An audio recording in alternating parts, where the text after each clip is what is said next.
Selamat sore teman-teman, mudah-mudahan kalian semua selalu diberikan kesehatan dan rezeki yang berlimpah, amin ya rabbal alamin. Kembali lagi di kasus Pina Cirebon, di mana sidang perdana peninjauan kembali yang diajukan para terpidana kasus pembunuhan Pina dan Eki akan dilangsungkan di Pengadilan Negeri Cirebon besok Rabu 4 September 2024. Nah, langkah hukum itu merupakan upaya ketujuh terpidana untuk membebaskan diri mereka dari tuduhan sebagai pembunuh Pina dan Eki yang terjadi di Cirebon pada 27 Agustus 2016 silam. Adapun 7 terpidana yang kini masih mendekam di penjara adalah Ripaldi, Eka Sandi, Eko Ramdhani, Hadi Saputra, Jaya, Supriyanto, dan Sudirman. Nah, mereka sebelumnya divonis umur hidup karena ditetapkan sebagai pembunuh Pina dan Eki. Tak hanya oleh tim kuasa hukum mereka, dukungan bagi para terpidana juga ditunjukkan oleh warga kampung Saladara, kota Cirebon, tempat asal para terpidana. Nah, dukungan itu salah satunya ditunjukkan melalui pemasangan spanduk di beberapa titik lokasi di Jalan Perjuangan, khususnya Jalan Saladara, kota Cirebon. Nah, selain memasang spanduk juga, mereka rencananya akan menggelar doa bersama nanti malam. Nah, kegiatan itu juga rencananya akan menghadirkan keluarga ke-7 terpidana maupun seluruh warga kampung Saladara. Nah, saya berharap sidang PK ke-7 terpidana akan berjalan dengan lancar dan Mahkamah Agung bisa mengabulkan PK tersebut. Saya yakin ke-7 terpidana yang mendekam di sel bukan pembunuh dalam kasus Pina dan Eki. Dan berikut adalah keterangan Jutek Bongso. Nah, seperti apa videonya? Yuk kita simak. Let's go. Baik, Bang Jutek, apa yang akan dibawa di sidang peninjauan kembali esok hari ini? Betul, besok adalah sidang perdana dari 6 terpidana dulu. Karena Sudirman baru minggu lalu kami daftarkan karena kuasanya baru kami dapatkan 10 hari lalu. Jadi kami sudah daftarkan hari Rabu minggu lalu. Kami lagi berusaha besok akan menyatukan mereka ini menjadi satu kesatuan, oleh karena kasus mereka ini pada prinsipnya adalah peristiwa yang sama, oleh karena dituduh peristiwa 340 bersama-sama ya menghilangkan nyawa Eki dan Vina. Demikian Mas Arief. Ini kan kalau PK itu kan selalu dikatakan harus ada novum baru. Apa yang baru dari kasus ini begitu? Yang akan Anda bawa ke PK? Oke. Jadi novum yang kami bawa ya yang sesuai dengan KUHP ya, bahwa keadaan baru itu bila timbul saat tahun 2016 lalu akan merubah atau mereka ini akan tidak mungkinlah dihukum seumur hidup, divonis seperti ini. Novum itu adalah kesaksian-kesaksian seperti kita tahu ya, bahwa rangkaian peristiwa ini sekali lagi oleh karena Aibtu Rudiana saat itu mendapatkan informasi adanya peristiwa kejar-kejaran, adanya peristiwa pelemparan batu, pengeroyokan dan lain-lain dari kesaksian Aib dan Dede. Ya, kesaksian Aib dan Dede inilah yang dijadikan dasar laporan oleh Aibtu Rudiana saat itu. Kemudian saat ini dalam perkembangannya, Dede mencabut, mengatakan bahwa peristiwa itu tidak pernah terjadi dan itu adalah bohong, rekayasa. Kemudian begitupun Liga Akbar yang tadinya menguatkan kesaksian dari Aib dan Dede ya, dan juga dia mencabut. Saya pikir itu yang menjadi inti. Kemudian perkembangan terbaru lain lagi Mas Arief, ada yang menyaksikan bahwa peristiwa itu kecelakaan, yaitu Adi dan Purnomo ya, dan juga Ismail. Kemudian ada lagi kesaksian dari teman temannya Vina, Mega dan Vidi yang mengatakan pukul 10 ya 22:14 mereka masih bercakap-cakap dengan Vina. Kalau rangkaian peristiwa ini dimulai dari 21.30 atau setidak-tidaknya sesuai dengan kesaksian Aib dan Dede itu adalah dimulai dari pukul 21 jam 9 malam, ya, maka jam 10 atau 22.14 kalau memang betul masih bercakap, ini kan sesuatu yang patut kita pertanyakan. Dan ini kita punya bukti ekstraksi handphone ya. Kemudian kita melihat lagi ada kesaksian dari Teguh, Pram, dan juga Okta, dan juga teman-temannya ya, yang malam itu ya, yang tahun 2016 lalu mereka mengaku di bawah tekanan, menyangkal bahwa mereka bersama-sama dengan para terpidana, khususnya 5 terpidana. Tetapi pada hari ini mereka semua mencabut dan mengatakan malam itu mereka semua berada di dalam satu ruangan, yaitu di rumah kontrakan Pak RT, Pak Pasret.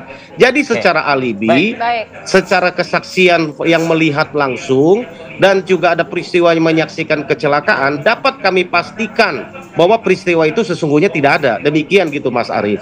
Baik, kita dengarkan Bu Elsa. Ya, kita bisa lihat kan selalu mengatakan bahwa itu keterangan Aep dan Dede. Padahal kan itu ada rangkaian peristiwanya. Kan kita lihat masalahnya dari keterangan Suroto yang melihat ini sudah itu ada Supardi, ada Tatang, Safrudin, dan ada Suja dan semuanya. Itu yang melihat bagaimana kondisi korban. Dan juga diperkuat dengan adanya keterangan dari dokter yang menyatakan bagaimana kondisi dari korban.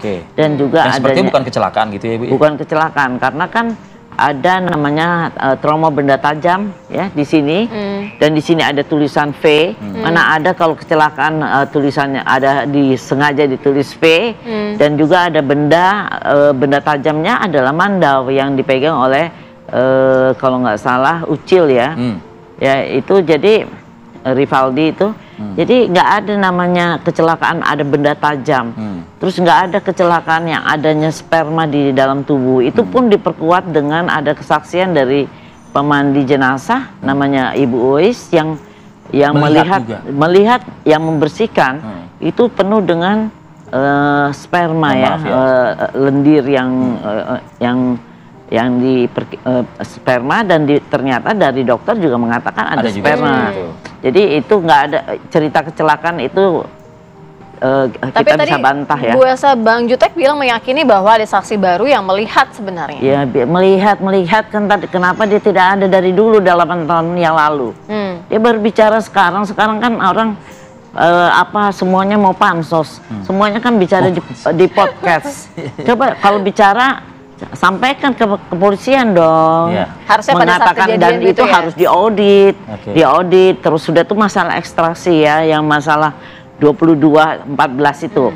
Kita jangan bilang bercakap-cakap, itu SMS ya. Jadi kalau bercakapnya kan konotasinya seolah-olah Vina masih hidup dan bicara. Nah itu kan itu hanyalah SMS. Dan saya melihat juga ekstraksi dari jam. Anda juga pegang juga ekstraksinya? Ada, itu bukan novum. Itu udah dari berkas, itu sudah ada, dan itu sudah Jutek bilang gitu, kami juga punya ekstraksi yang akan kami hadirkan. Ya itu sudah ada. Sudah ada di berkas, saya punya berkasnya. Artinya di 2016 sudah ada? Sudah ada dalam berkas, tetapi tidak dipertimbangkan karena tidak sesuai dengan fakta-fakta yang lain. Ya jelas kita bisa lihat kan, itu bukan novum ya, karena itu saya pelajari dari berkas. Dan itu jelas dari jam 7 malam itu kan ada percakapan dari telepon itu kepada yang lain, itu saling kenal. Mereka mengatakan bawa makanan, nanti ada voucher, sautannya cair gitu ya? Cair lah, lancar. Itu sampai saya lihat jam 20.20 ya, jam 20.20 kemudian tidak ada SMS lagi. Tiba-tiba ada muncul 21.50 ya, 21.50 tulis ini siapa? Kok dari tadinya udah tahu kok jawab lagi ini siapa? Sudah tuh ada satu telepon 4 kali keluar outgoing, 4 kali ke nomor-nomor yang berbeda, 4 ya. Setelah itu baru ada SMS lagi mengatakan mengatakan bahwa dia akan menjemput. Jadi mengatakan bahwa yang seolah-olah Vina itu masih hidup dan akan menjemput. Jadi menurut Anda siapa tuh yang mengirimkan SMS itu? Pembunuhnya jelas, karena mereka memang melakukan satu yaitu satu rekayasa dari pembantaian, tempat pembantaian, karena tempat pembantaian itu dekat dengan rumahnya kondisi dari si pembunuh, dan dipindahkan ke flyover seolah-olah bahwa terjadi kecelakaan dan kemudian membuat alibi bahwa dia masih hidup. Jadi mereka lah yang melakukan ini untuk meng-create seolah-olah terjadi kecelakaan dan hampir berhasil mereka melakukan itu. Bang Jutek, silakan dikomentari Bang Jutek. Ya Mbak Syera, saya menyimak apa yang disampaikan Bu Elsa. Ya sah-sah saja beliau mau ngomong apa saja. Ya selaku dari PH Aibtu Rudiana, ya yang sekarang itu, kami pun ya tentu akan berpandokan ke apa yang kami dapat. Kalau kami lihat ya, kalau tadi membahas tentang ekstraksi handphone dan apa, ini tambah aneh lagi kalau menurut saya. Kalau ditanya siapa bahwa itu 22.14 itu dari pembunuhnya, Mas Arief, 22.25 ya atau 10 menit dari situ itu di lokasi TKP itu udah penuh, ada polisi, ada apa. Saya dapat pastikan 22.14 itu HP itu dipegang oleh Vina. Ya, kenapa? Ya nanti kita buktikan lah, karena banyak hal yang nggak mungkin kami buka di sini. Ya, kemudian yang kami lihat bahwa banyak kejanggalan, ya, dikatakan celana melorot apa segala macam, nanti kami akan buktikan, ya. Ini pemerkosa yang sangat beretika sekali, habis diperkosa rame-rame dipakai lagi celananya, ya, kemudian diperkosa di tempat tanah yang becek, itu bersih, mungkin dicuci dulu bajunya, saya juga nggak ngerti gitu ya, karena nggak ada tanah satupun, itu hujan Mbak Mas Arief dan Mbak Syera, itu di tanah kosong, ya. Ini logika yang kami temukan, ya. Jadi memang mengarang cerita ini memang nggak gampang. Saya katakan sutradara yang hebat apapun, dan inilah sekarang terbongkar menurut saya, ya, skenario sehebat apapun, ini yang menyatakan menyangkal semua memuncul ini bukan hanya yang melihat kecelakaan, bahwa itu dia nginap di rumah Pak RT, ada teman yang pinjam helm itu mengatakan helmnya rusak yang selama ini diributkan tidak rusak, gitu kan.